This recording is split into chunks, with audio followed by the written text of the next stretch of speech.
రంగారెడ్డి జిల్లా అబ్దుల్లాపూర్ మెట్ మండలం లష్కర్గూడలో విద్యుత్ శాఖ అధికారులు నిర్వాకం బయటపడింది. చెట్లు విద్యుత్ వైర్లకు అడ్డొస్తున్నాయని ఇష్టానుసారంగా నరికివేశారు అధికారులు. ఒకవైపు ప్రభుత్వం వన మహోత్సవం పేరుతో మొక్కలను పెడుతుంటే అధికారులే భారీ వృక్షాలను నరుకుతున్నారని విమర్శలు చేస్తున్నారు ప్రజలు.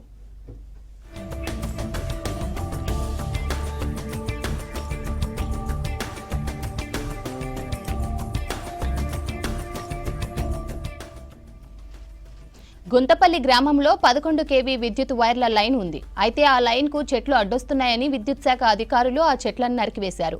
ఇలా చెట్లను నరకడంపై స్థానికులు ఆగ్రహం వ్యక్తం చేస్తున్నారు. సాధారణంగా ఏదైనా విద్యుత్ వైర్లకు చెట్లు అడ్డొస్తే ట్రిమ్మింగ్ చేస్తారు. కానీ మొదటికి నరకడం ఎంతవరకు కరెక్ట్ అని ప్రశ్నిస్తున్నారు ప్రజలు.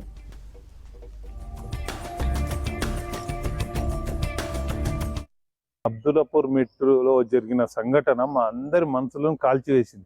ఎలక్ట్రిసిటీ డిపార్ట్మెంట్ అధికారులు ఏం చేస్తున్నారండి? ఏందని నిర్లక్ష్యం? చెట్టులను కొట్టేయటం ఏందండి? అంటే చెట్లు బాధ్యత లేదా అండి? అధికారులకు, ఉన్నతాధికారులను కింద ఉన్న అధికారులను పర్యవేక్షించాల్సిన అవసరం లేదా అండి?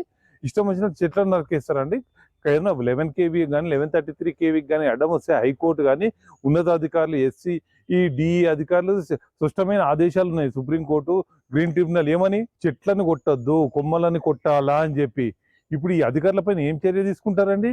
మేము ప్రకృతి ప్రేమికులుగా ఇప్పుడు ఉన్నత అధికారులను ఒకటే అడుగుతున్నాము, మీరు తీసుకుంటారా చర్యలు, లేదా చట్టపరంగా మమ్మల్ని తీసుకోమంటారా చర్యలు? దీనిపైన మాకు వెంటనే వివరణ ఇవ్వాల్సిందిగా ఉన్నత అధికారులని ఈ పత్రికా ముఖంగా మేము అడుగుతున్నాము. అంటే మనిషికి అయితే ప్రాణం ఉంటుంది కాబట్టి అయ్యో అమ్మ అంటాడు. ఆ చెట్లకు ఏం ప్రాణం ఉంటుందండి? ఆ చెట్లను నరికేయటం ఏందండి? ఏదైనా వైర్లకు అడ్డం వస్తే, ఏదైనా 11 kV 33 kV వస్తే కొమ్మలు కొట్టాలి కానీ చెట్లను కొట్టేయటం ఏందండి? అంటే అంటే వాళ్ళ అంత నిర్లక్ష్యం ఏందండి వాళ్ళకి? ప్రభుత్వాలు అనేమో వన మహోత్సవాలు, హరితహారాలని చెట్లను పెంచుతుంటే కింద స్థాయిలో ఉన్న కరెంట్ డిపార్ట్మెంట్ అధికారులకు ఇంత నిర్లక్ష్యం ఎందుకండి?